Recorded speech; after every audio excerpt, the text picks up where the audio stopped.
Объясню, почему ты здесь. Примешь синюю таблетку, и сказке конец. Красную таблетку, войдешь в страну чудес.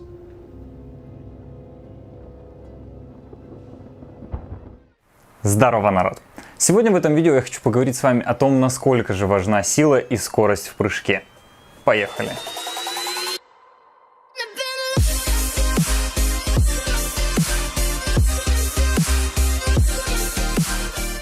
Прежде чем начать это видео, хотел бы узнать ваше мнение. Какую таблетку от Морфеуса приняли бы вы, которая увеличит вашу силу или скорость? Напишите, пожалуйста, об этом в комментариях, очень интересно будет почитать. Итак, какой же из этих двух факторов важнее? На самом деле, отталкиваясь от фактов и из личного опыта, могу сказать, что силовые показатели растут намного быстрее и охотнее, чем скоростные. Например, если в начале своего спортивного пути вы могли присесть с весом 60 кг, то вполне возможно вы сможете увеличить этот показатель до 120. Но если 100-метровку вы бежали за 13 секунд, то никаким образом вы не сможете уменьшить это время до 6,5 секунд. Поэтому свои начальные силовые показатели вы вполне можете увеличить в 2, в 3, а то и в 4 раза.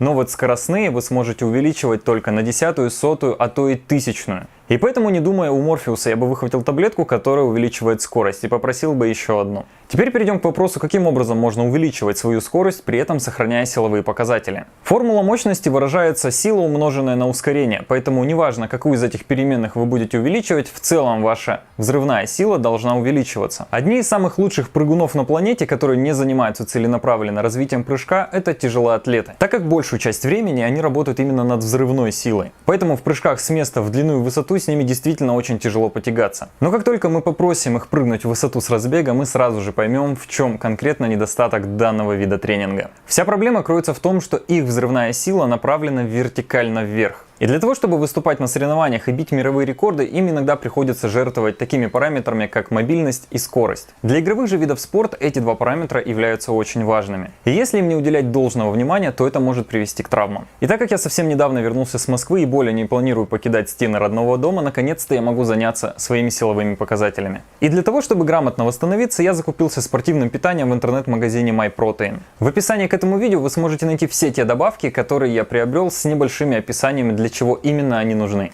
А также на сайте только сегодня вы сможете получить дополнительную скидку по моему личному промокоду. Поэтому, если вы ждали удачного момента, то это как раз он. Всю информацию я оставлю в описании к этому видео.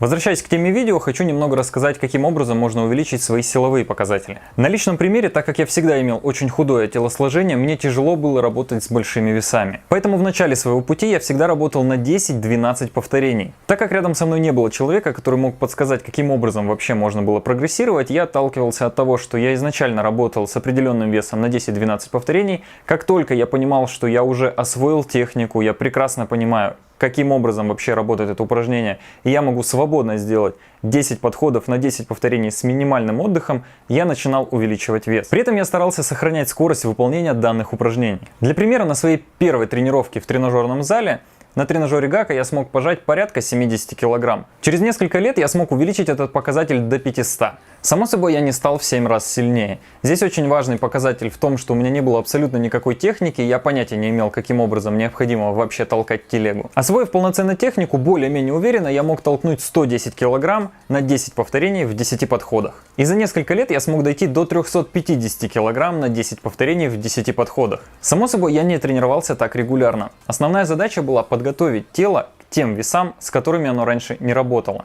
Поэтому, если вы ранее не имели опыта с каким-то из тренажеров, желательно начать делать в нем все на 10 повторений. Как только будете уверены в том, что вы освоили данное упражнение, можете уменьшать количество повторений и увеличивать веса. Для того, чтобы работать над увеличением своих силовых показателей, большинство спортсменов работает в диапазоне от 4 до 6 повторений. А для того, чтобы увеличивать свои скоростные показатели, необходимо в этом же упражнении уменьшать вес и стараться увеличить скорость. При этом делать это все не в ущерб технике. Для понимания всей картины, этим видео я хочу запустить новую рубрику, в которой я буду заниматься в тренажерном зале и все показывать и рассказывать на своем личном примере.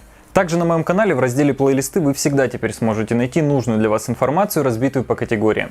Ну и прежде чем закончить смотреть это видео, напишите в комментариях, какую все-таки таблетку выбрали бы вы. А если вы написали комментарий в самом начале видео, но ваше мнение изменилось после его просмотра, то напишите, пожалуйста, это под своим комментом. Надеюсь, данное видео было для вас полезным. Если это действительно так, то не забывайте поставить лайк этому видео и подписаться на канал, если все еще не подписаны. Меня зовут Егор Пупынин. Всем удачи. Пока.